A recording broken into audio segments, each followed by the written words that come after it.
quality corporate training meets powerful AI. Docebo is the world's first generative AI learning platform. You can customize the learning experience and create content in seconds. Learn more at docebo.com.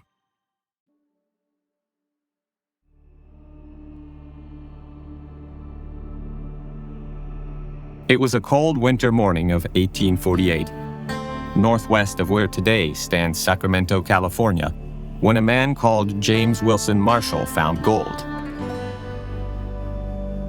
Marshall was a carpenter, and he had been hired to build a sawmill, and it's here that he would notice something shiny in the riverbed. In those same weeks, California was about to be ceded by Mexico to the USA. Marshall bent over and took a look at that curious sparkle surrounded by nothing but nature, unaware of what that discovery was about to trigger: the crowds of people, the sudden settlements, the so-called Californian gold rush. The same was happening everywhere during the 1800s. In America, but also South Africa, Russia, Canada, and elsewhere, the hunger for gold turned to fever, even insanity. Need and greed would go hand in hand, mixed together like worthless stones mingling with gold nuggets. Whenever one person found gold, others would pour in and immediately start searching for more. Towns suddenly popped up near rivers and mines, and so would commerce. Some owned property and concessions. Others sold extraction machinery or smuggled liquor, getting rich without even touching the waters, without even breaking rocks, without even bothering to look for glittering stones. And like always, those that sold goods in these boomtowns started to charge higher prices. But the miners weren't making bigger profits. Instead, they were struggling every day a little bit more. Inequality and violence was growing hand in hand. It's just like inflation. When there's a little, everyone benefits. But when there's too much, it turns into a social disaster. If the central banks print more money, people feel more comfortable in spending it. They'll even take on some debt. But if the banks print too much, only the very few will benefit, who are also those that need it the least. Because money isn't given equally, no matter how much is printed, only the privileged actually receive it. As a fact, this has been known since the dawn of capitalism, and the first to point it out was the father of economic policy, the Irishman Richard Cantillon, in the early 1700s. The amount in circulation goes up, and as the privileged spend more of it, the poor are worse off. It's called the Cantillon effect, and it's a lesson that goes back 300 years, yet still rings true today.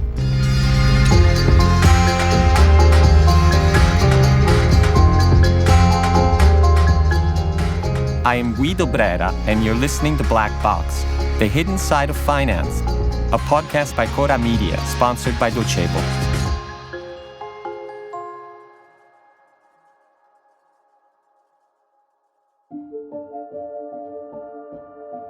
South of San Francisco Bay in California stands what is known as Silicon Valley.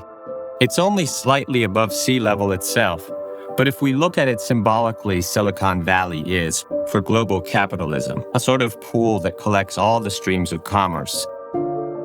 The surrounding waters are immediately attracted there, and for the aforementioned Cantillon effect, that's where all the wealth tends to concentrate itself. Silicon Valley draws enormous flows of capital, and to understand just how much, we have to look upstream, as if we were studying the length and force of an actual watercourse. Expansionary monetary policies, as well as the issuing of public debt, have continued to affect the present. By their very nature, these tools need to be used in times of crisis. Their goal was to gauze and to heal the economy. They plug any leaks. In this case, the leaks left behind by the absence of politics. Printing money was necessary in order to save American credit from the great crash of 2008. Quantitative easing saved the banks. It brought down interest rates and brought public debt back to sustainable levels. In this way, a great amount of money covered a gaping maw of liquidity. The other instrument that we mentioned serves the same use. States emit public debt in order to face a crisis, to activate anti-cyclical policies, to favor investment. The USA in this way takes on $1 trillion in debt every 100 days. Expansionary monetary policies and the emission of public debt have the same result: the devaluation of money's worth. And the effect divides society in two. On one side, the few great victors who own strategic assets and are in a position of strength to seek out new opportunities.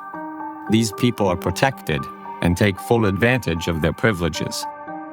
On the other, we have the many big losers. These are those that count on a fixed salary, which stays the same despite the devaluation in purchasing power.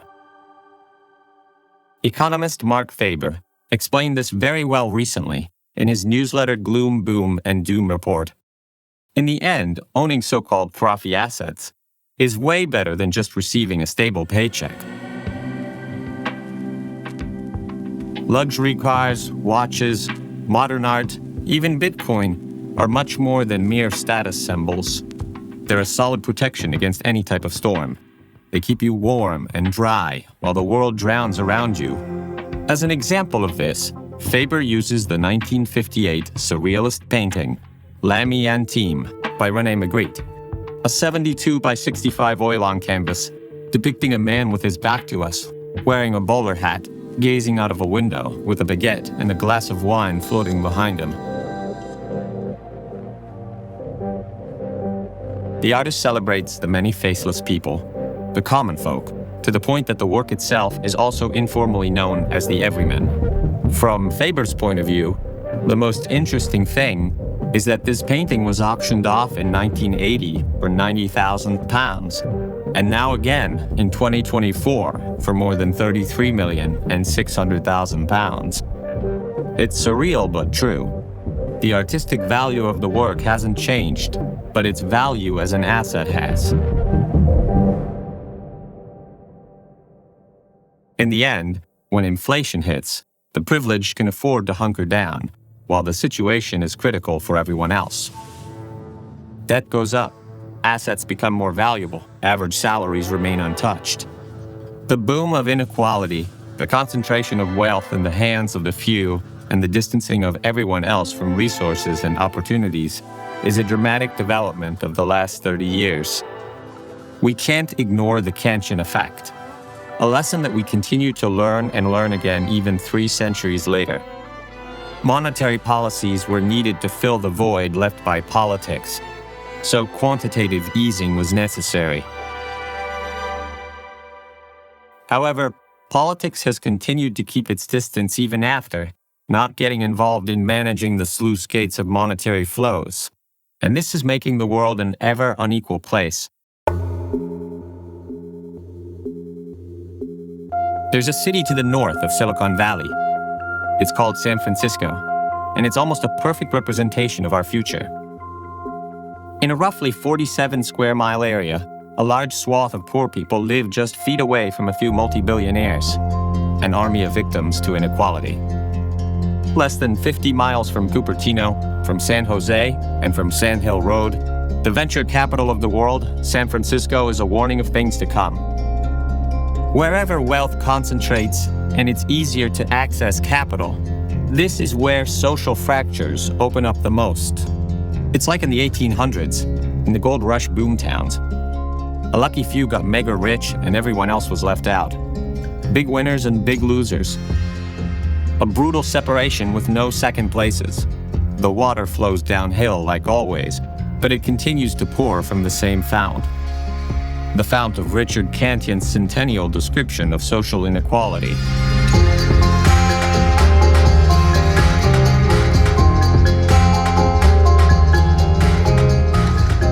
Black Box is a Cora News podcast, produced by Cora Media and sponsored by Docebo. Written by Guido Brera with I Diavoli. Editorial supervision by Francesca Milano. Intro and sound design by Luca Micheli. Editing and post-production by Luca Micheli and Emanuele Moscatelli. Production organization by Alex Federengo.